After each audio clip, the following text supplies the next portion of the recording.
আমি সাদা চোখে দেখতে পাচ্ছি পরীক্ষা বাতিল হওয়া উচিত। দুটো অপরাধ করেছেন। এক হচ্ছে 10 নম্বর বাড়তি দিয়ে সুপ্রিম কোর্টের অর্ডারকে ভাইলেট করেছেন। এইভাবে চলতে পারে? লাস্ট 15 সালে এসএসসি, 17তে লাস্ট পিএসসি, এবারের এসএসসি তো আপনার এক্সেপশন সুপ্রিম কোর্টের অর্ডারে। এবং যে ভুলগুলো করেছে বিচারপতি কি করবেন তার ব্যাপার। আমি তো ল মেকার, এমএলএ।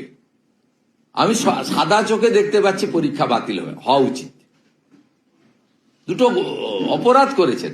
এক হচ্ছে 10 নম্বর বাড়তি দিয়ে সুপ্রিম কোর্টের অর্ডারকে ভাইলেট করেছেন। দ্বিতীয় হচ্ছে কেবলমাত্র 16 সালকেই বলেছিল ইচ্ছুকদেরকে অ্যাডমিট দিতে, আপনি ফ্রেশারদেরকে ইনক্লুড করে দিয়েছেন। তো মমতা ব্যানার্জির নির্দেশ হয়েছে। ভিত্তবস্তু কার্যত ল্যাম্পপোস্ট। আর বিনোদ